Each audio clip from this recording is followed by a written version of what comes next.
Welcome friends. इस module में आप सभी लोगों का स्वागत है। Organizational unit and computer accounts, ये है टॉपिक इस मॉड्यूल का। और इस मॉड्यूल में हम बात करेंगे कि ऑर्गेनाइजेशनल यूनिट, जिसको हम लोग शॉर्ट में ओयू भी कहते हैं, वो क्या होता है, कैसे हम उसको क्रिएट करते हैं, उसकी क्या ज़रूरत है, उसका आर्किटेक्चर क्या होता है, और साथ ही साथ हम कंप्यूटर अकाउंट्स के बारे में बात करेंगे। कंप्यूटर्स को कैसे डोमेन में ऐड करते हैं, नॉर्मल ट्रबल शूटिंग क्या होती है कंप्यूटर अकाउंट से रिलेटेड, ये सब कुछ हम लोग इस मॉड्यूल में करने वाले हैं। तो अगर आप रेडी हैं तो चलिए शुरुआत करते हैं। तो सबसे पहले ऑर्गेनाइजेशनल यूनिट है क्या? ऑर्गेनाइजेशनल यूनिट या फिर ओयू, नॉर्मली आप लोगों को सुनेंगे वो ऑर्गेनाइजेशनल यूनिट को ओयू कहते हैं। ऑर्गेनाइजेशनल यूनिट क्या है? ये भी एक एक्टिव डायरेक्टरी ऑब्जेक्ट है। जैसे कि यूजर एक ऑब्जेक्ट है, ग्रुप्स एक ऑब्जेक्ट है, उसी तरीके से ओयू भी एक ऑब्जेक्ट है। और आप इसको यूज क्यों करते हैं? For manageability in domain environment. आपने डोमेन कॉन्फ़िगर कर लिया, अब उसके मैनेजमेंट के लिए आप यूज करते हैं ऑर्गेनाइजेशनल यूनिट।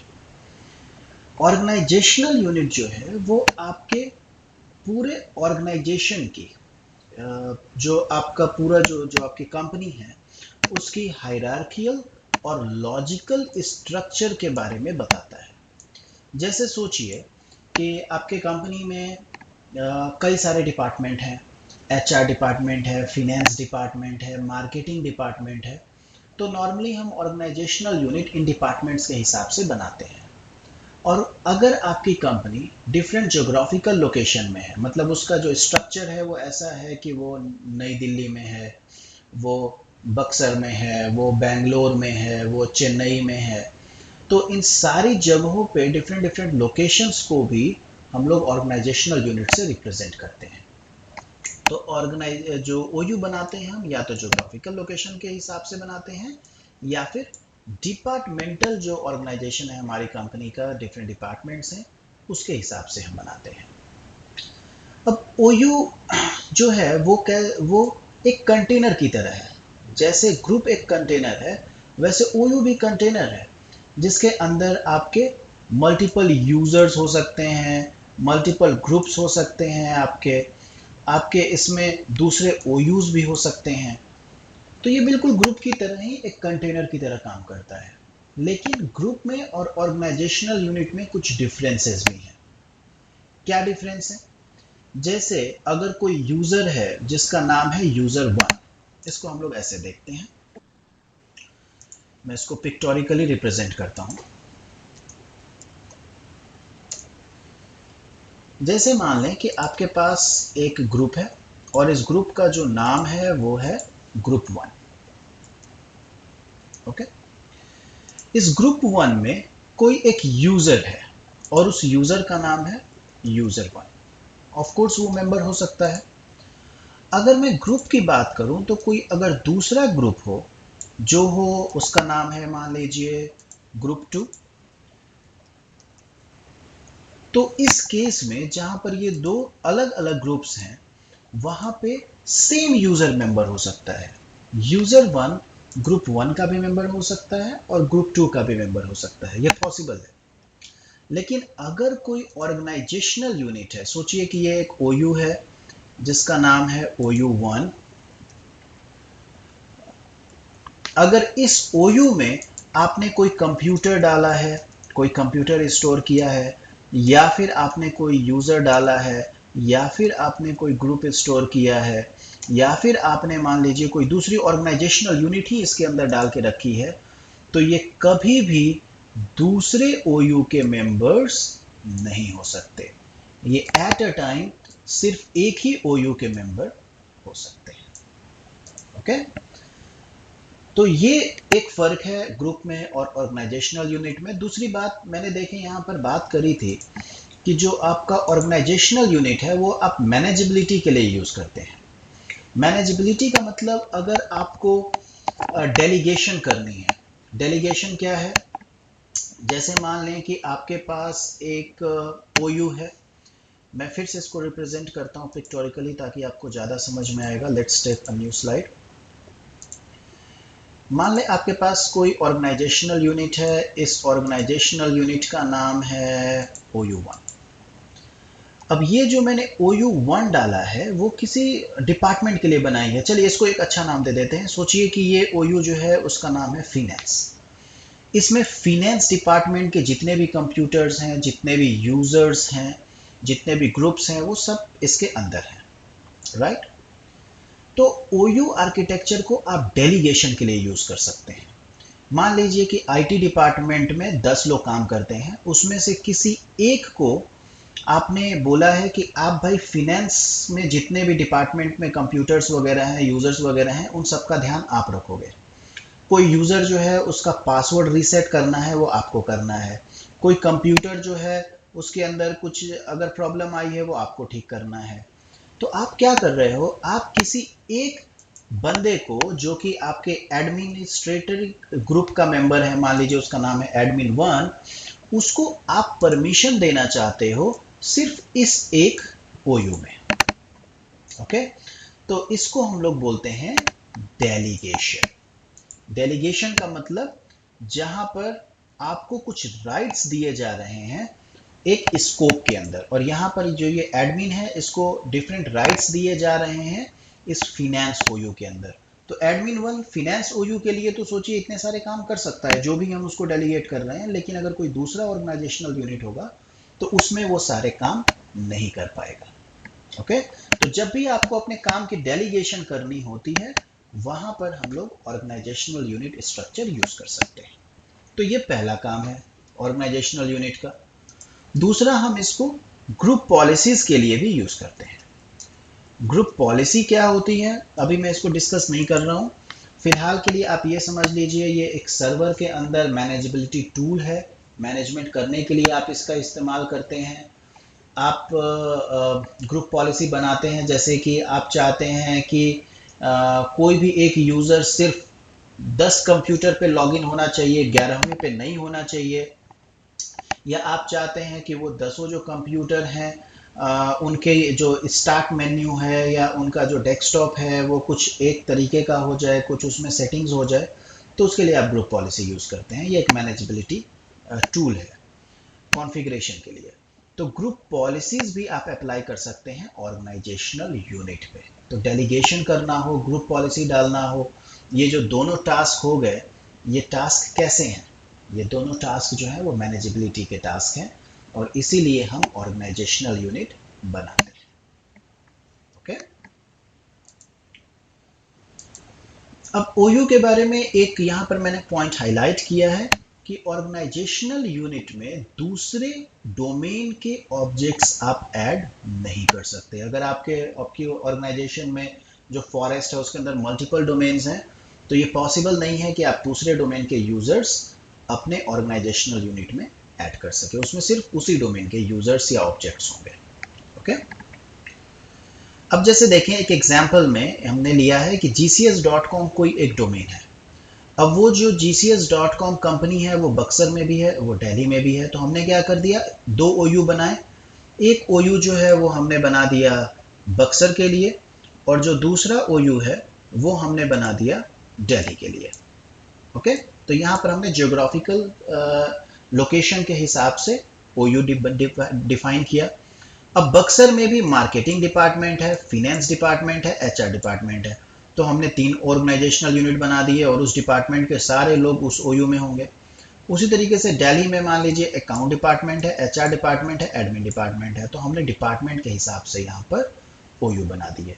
तो ये जो आर्किटेक्चर है ये है OU के architecture. Depending on locations and department हम अपना OU बनाते हैं। ओके, जो ऑर्गेनाइजेशनल यूनिट है उसके अंदर हम GPO इंस्टॉल कर सकते हैं। जैसा मैंने आपको पहले बताया, GPO डिप्लॉय करने के लिए OU यूज़ किया जाता है। GPO के बारे में आगे हम और ज़्यादा बात करेंगे, तो उस वक्त मैं आपको बताऊंगा कि ग्रुप पॉलिसीज़ क्या होती हैं। लेकिन फ़िलहाल के लिए आप इतना ध्यान में रखेंगे कि GPO भी आप ऑर्गेनाइजेशनल यूनिट पे डाल सकते हो। ओके, चलिए अब मैं आपको थोड़ा सा एक डेमोन्स्ट्रेशन देता हूँ हम OU कैसे बनाते हैं, कैसे डिफाइन करते हैं। यहाँ पर देखें एक मेरे पास डोमेन कंट्रोलर है। डोमेन कंट्रोलर पे मैं लॉगिन करता हूँ।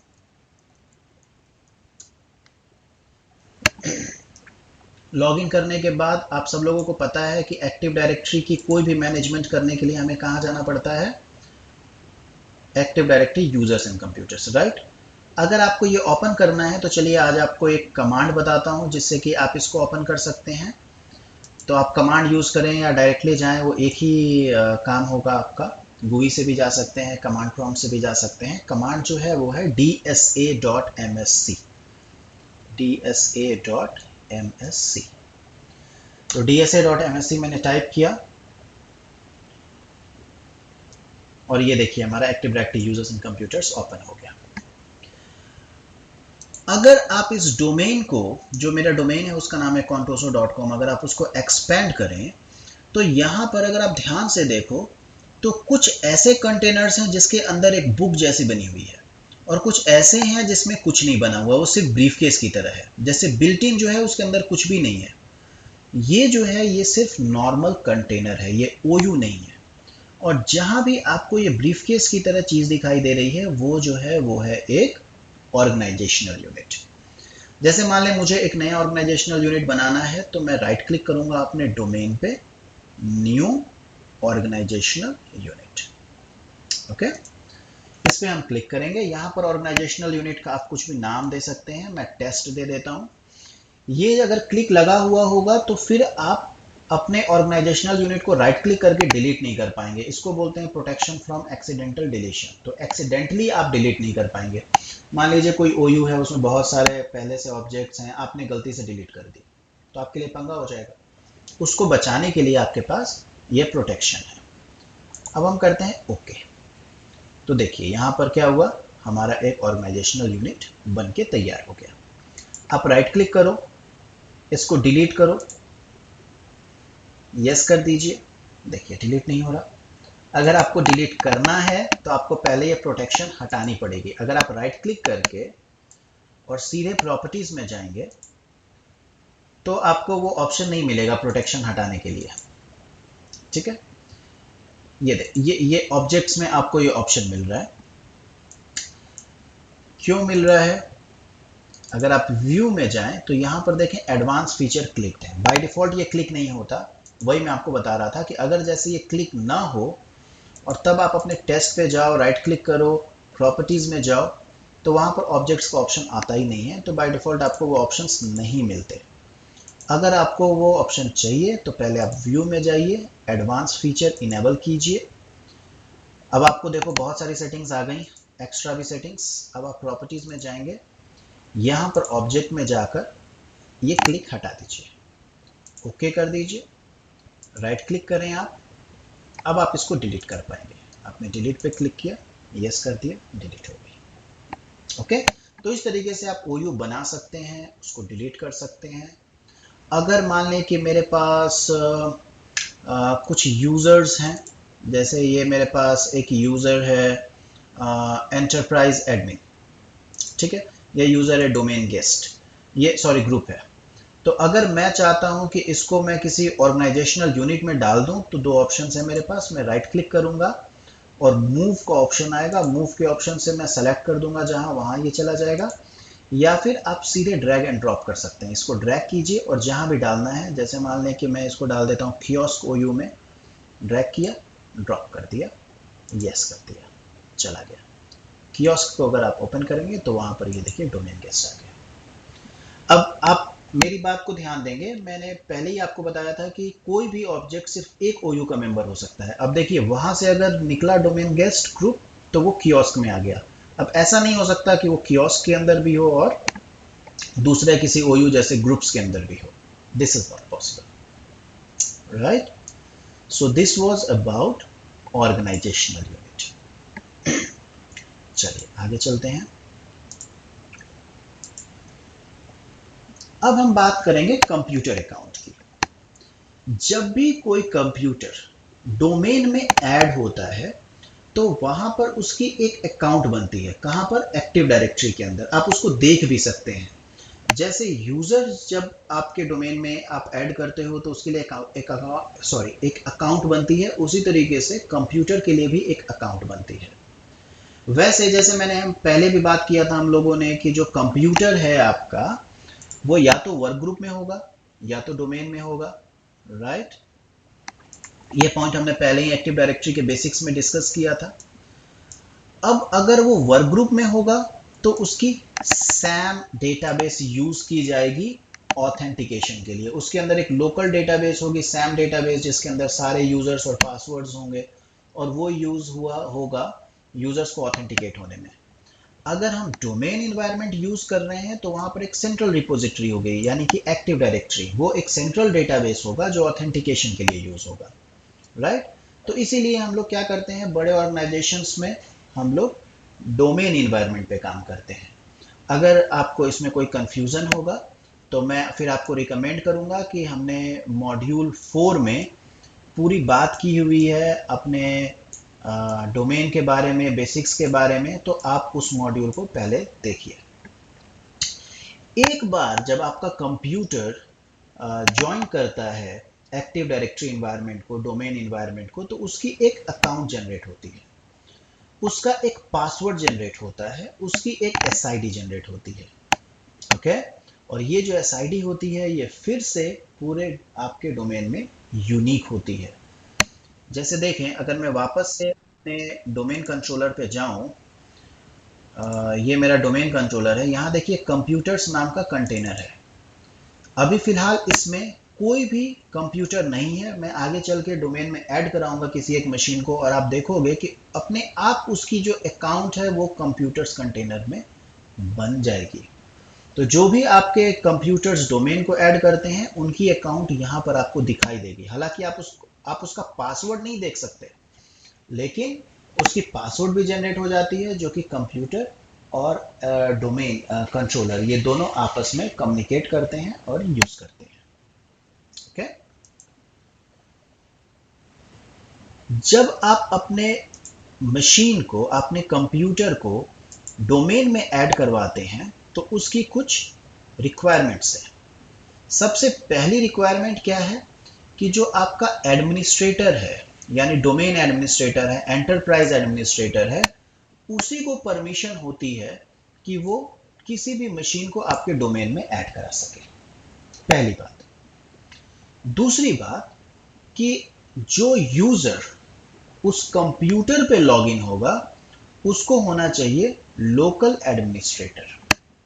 वो या तो लोकल एडमिनिस्ट्रेटर ग्रुप का मेंबर होगा, वहां से लोकल एडमिनिस्ट्रेटर बन जाएगा, या बाय डिफॉल्ट लोकल एडमिनिस्ट्रेटर होगा। तो कहने का मतलब ये है कि अगर मान ले कोई कंप्यूटर है, उसको डोमेन में ऐड कराना है, तो सबसे पहले तो आपको वहां लॉगिन करना पड़ेगा एज ए एडमिनिस्ट्रेटर, और फिर जब आप डोमेन में ऐड कराओगे तो वहां पर वो आपसे यूजर नेम और पासवर्ड पूछेगा। वो यूजर नेम और पासवर्ड डोमेन एडमिनिस्ट्रेटर का होगा, ठीक है। ये आपको ध्यान में रखना है, ठीक है। एक तीसरी बात आप ध्यान में रखेंगे कि जो आपका कंप्यूटर अकाउंट है, जिस कंप्यूटर को आप डोमेन में ऐड करवा रहे हो, हमेशा आपको ये फंक्शन कहां से करना पड़ेगा, क्लाइंट साइड से। आप डोमेन कंट्रोलर पे बैठ के मशीन्स को अपने डोमेन में ऐड नहीं करा सकते।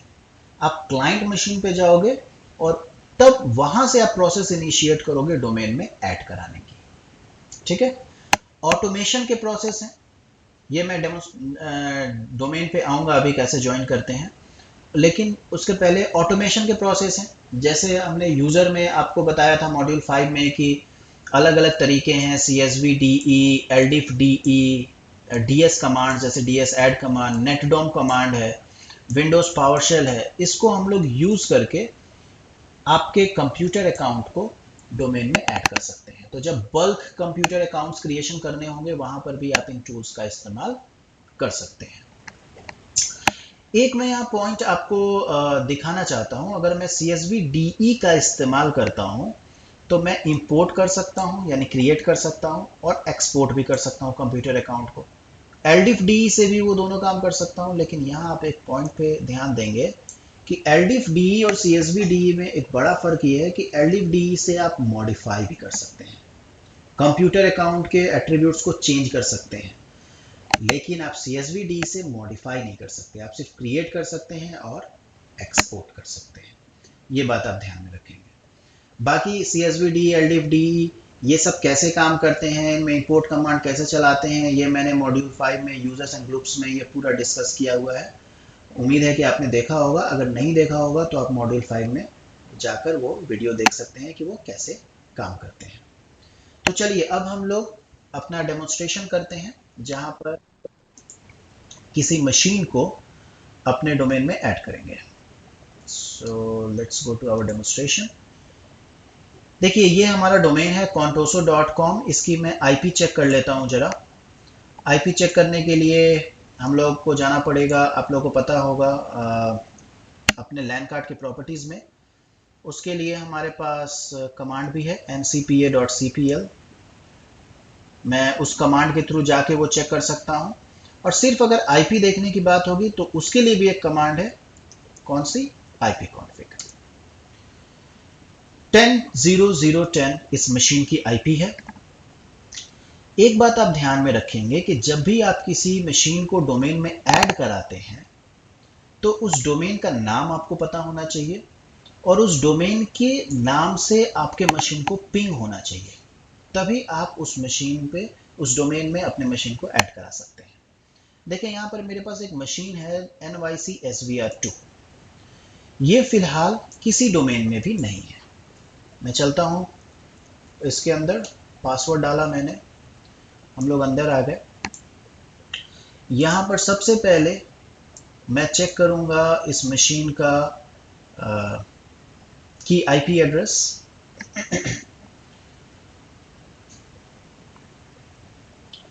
जो कमांड है आईपी एड्रेस चेक करने के लिए अभी हमने बात करी, एक बार आप खुद से रिवाइज कीजिए, ipconfig। अगर आपने ये किया तो बिल्कुल सही किया आपने। इसकी आईपी है 10.0.0.21। चलिए मैं पहले ना आईपी से पिंग होता हूँ कि क्या मैं डोमेन कंट्रोलर से पिंग हो रहा हूँ। अगर आपने ध्यान से देखा होगा तो आपको आईपी याद होगी अपने डोमेन कंट्रोलर की। अभी 10.0.0.10 थी, आईपी से पिंग हो रहा है, बिल्कुल ठीक है। अब मैंने आपको बताया कि डोमेन के नेम से भी पिंग होना पड़ेगा आपको। मेरे डोमेन का नाम जो था, फिर से अगर किसी ने ध्यान से, आप लोगों ने देखा होगा, मुझे उम्मीद है, तो आपको डोमेन का नाम याद होगा, contoso.com है डोमेन का नाम। हम उससे पिंग करने की कोशिश कर रहे हैं और हो नहीं पा रहे। अब आप एक बार खुद से सोचिए कि हम उस नेम से पिंग क्यों नहीं हो पा रहे। हम उस डोमेन नेम से पिंग नहीं हो पा रहे, इसका मतलब ये है कि जो हमारा डीएनएस सर्वर है या तो वो काम नहीं कर रहा, या तो हमने डीएनएस सर्वर कॉन्फ़िगर ही नहीं किया है, तभी तो हम नेम से पिंग नहीं हो पा रहे हैं। हमने मॉड्यूल 2 में बात करी थी डीएनएस की, तो वहाँ पर, या मॉड्यूल 3 में हमने डीएनएस की बात करी थी, उनमें से किसी एक मॉड्यूल में, उसमें जाकर आप देखोगे हमने बात करी है कि डीएनएस नेम रिजोल्यूशन करता है। अब मैं चलता हूँ अपने लैन कार्ड अडेप्टर पे। यहाँ पर हम चेक करते हैं कि क्या हमने डीएनएस की आईपी डाली है।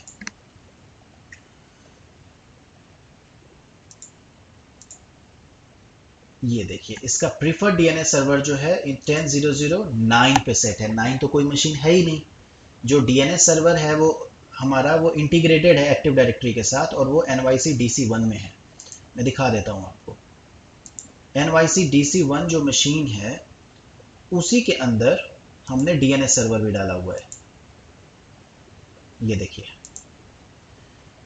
तो डीएनएस सर्वर भी अगर यहाँ पर ही है contoso.com का, तो अब आप मुझे बताइए कि यहाँ पर आईपी होनी चाहिए nycdc1 की या नहीं।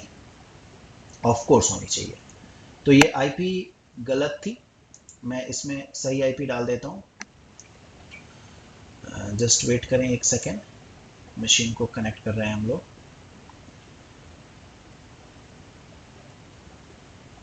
चलिए तो यहाँ पर हम लोग क्या करेंगे, इस आईपी को 10 कर देते हैं, जो कि हमारे डोमेन कंट्रोलर की और या डीएनएस सर्वर की आईपी है। ओके किया हमने, क्लोज किया हमने, वापस से गए और हमने फिर से पिंग किया contoso.com को, और इस बार देखिए पिंग होने लग गया।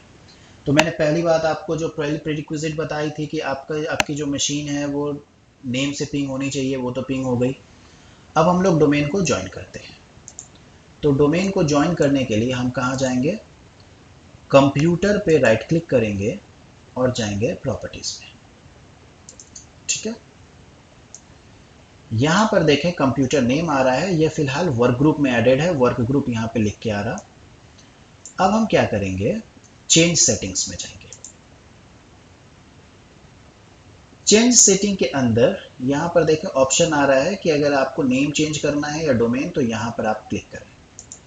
चेंज पे हम क्लिक करेंगे। अगर आपको अपने कंप्यूटर का नेम भी अगर चेंज करना होता तो आप यहीं से करते। अब आप डोमेन में जाओ, इसको डोमेन में ज्वाइन कराने के लिए, और हमारे डोमेन का नाम था contoso.com, तो आप उस पर contoso.com डालेंगे, ओके करेंगे। अब यहाँ देखिए यूज़र नेम और पासवर्ड पूछ रहा है। किसका यूज़र नेम और पासवर्ड चाहिए यहाँ पर? डोमेन एडमिन का, राइट, डोमेन एडमिनिस्ट्रेटर। तो उसका जो यूज़र नेम है वो एडमिनिस्ट्रेटर है। मैं पासवर्ड भी डाल देता हूँ, ओके करता हूँ।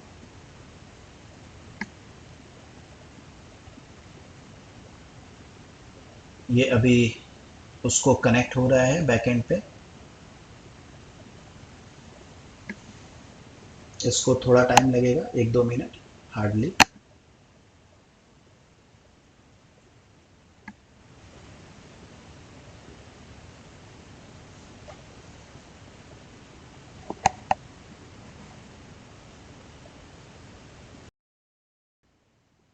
तो ये देखिए इसमें ऑप्शन आ गया। यहाँ पे इसने बता दिया कि भाई वेलकम टू contoso.com, आपने ज्वाइन कर लिया contoso.com, आप ओके कर दीजिए।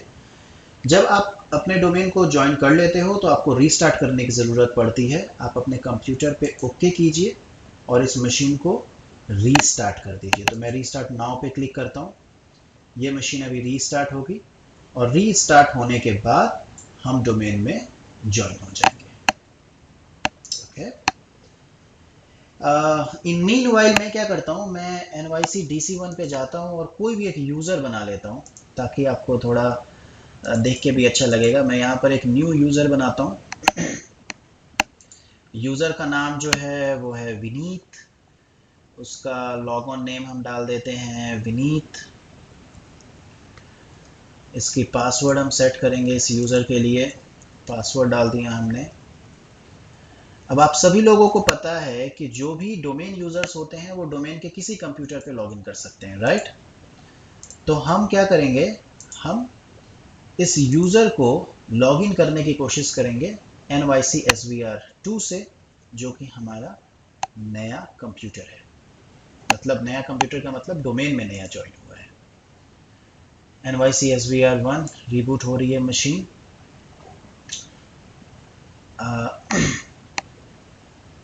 इसको रिबूट हो जाने देते हैं।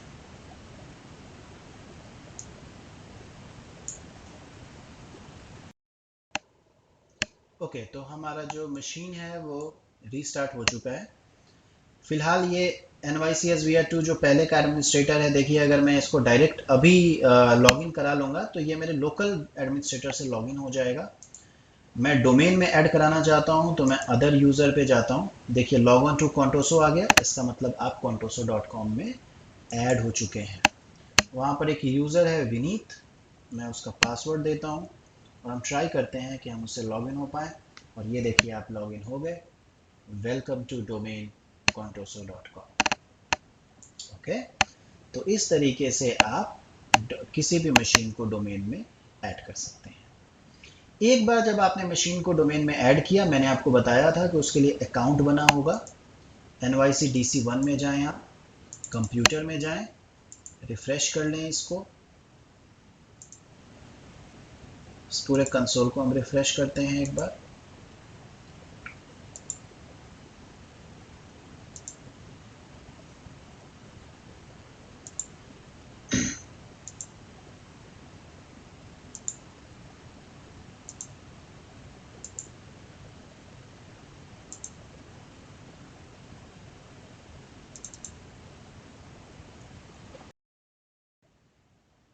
ओके, तो ये देखें ये कंप्यूटर में आ चुका है। ओके, यहाँ पे NYC SVR2 जो मशीन है वो ऐड हो गई। ये इसका अकाउंट है। मुझे 2-4 बार रिफ़्रेश करना पड़ा। एक बार मैंने इसको रीओपन किया dsa.msc से और ये यहाँ पर पॉपुलेट हो गया। ओके, तो इस तरीके से आप किसी भी मशीन को अपने डोमेन में ऐड कर सकते हैं। चलिए आगे बढ़ते हैं। अब कई बार ऐसा होता है, जैसे मैंने आपको अभी तुरंत बताया कि हर कंप्यूटर का अपना एक अकाउंट होता है, उसकी पासवर्ड होती है, और ये पासवर्ड हर 30 डेज में अपने आप चेंज होते रहता है।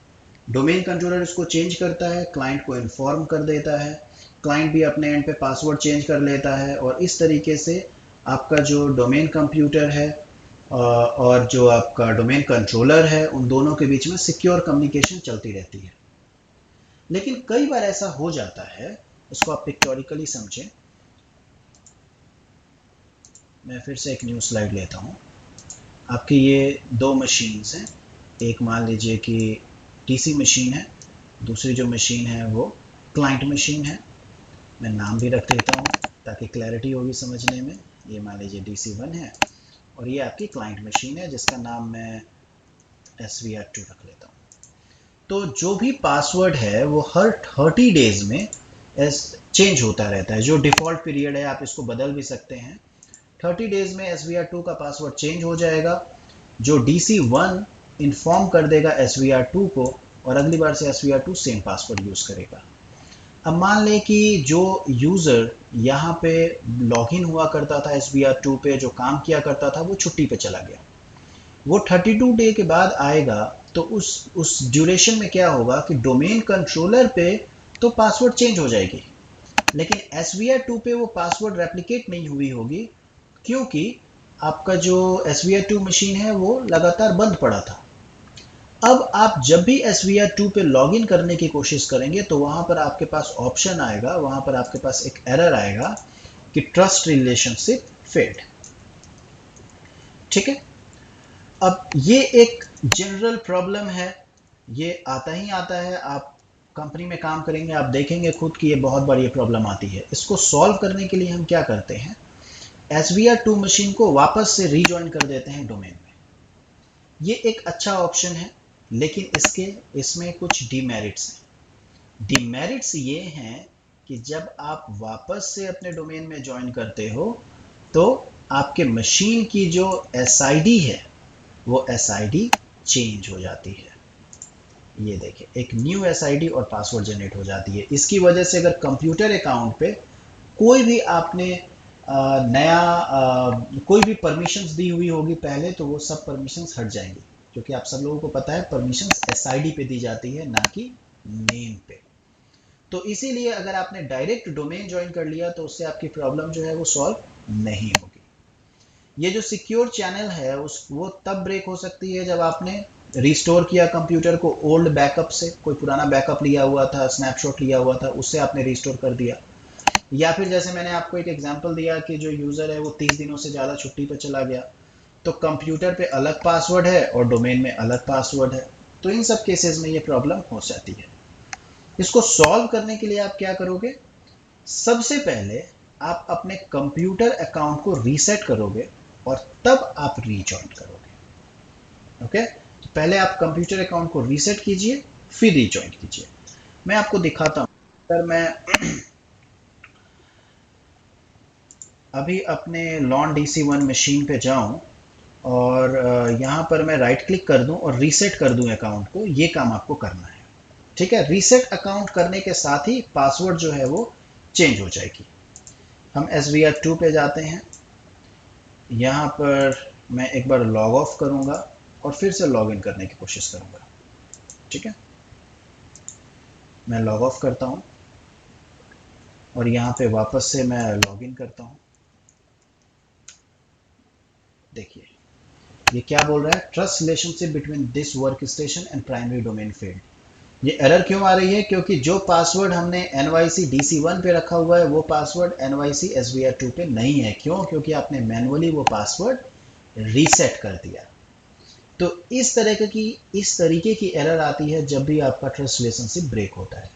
सॉल्यूशन क्या है, सॉल्यूशन है कि सबसे पहले आप NYC SVR2 जो भी आपका अकाउंट है जहां पर ट्रस्ट रिलेशनशिप ब्रेक हुआ है, पहले आप उसको रीसेट कीजिए।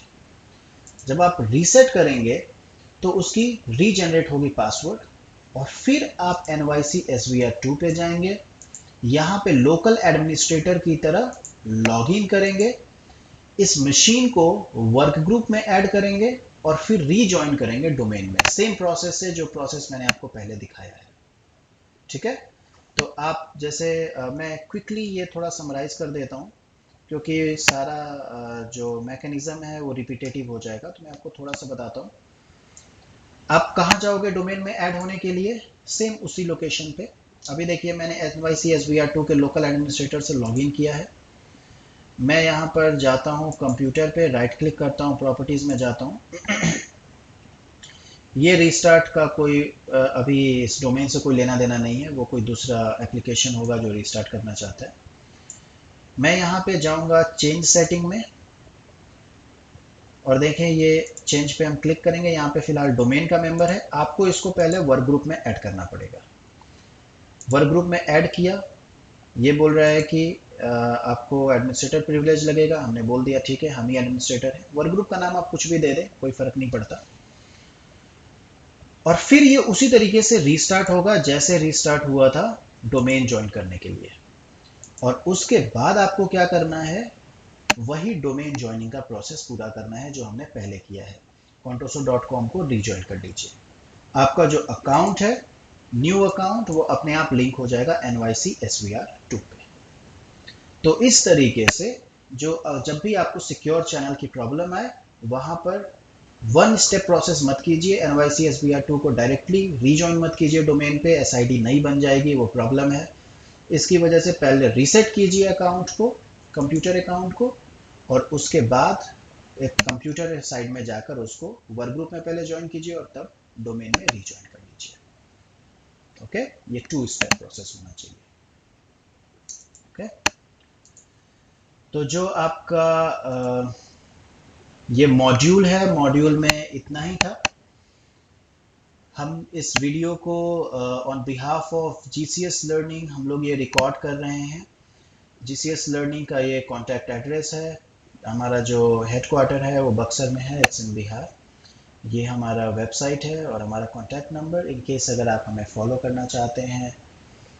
ये एक नेटवर्किंग इंस्टीट्यूट है, तो आप इस URL पे जाकर हमें फॉलो कर सकते हैं, देख सकते हैं कि हम क्या करते हैं।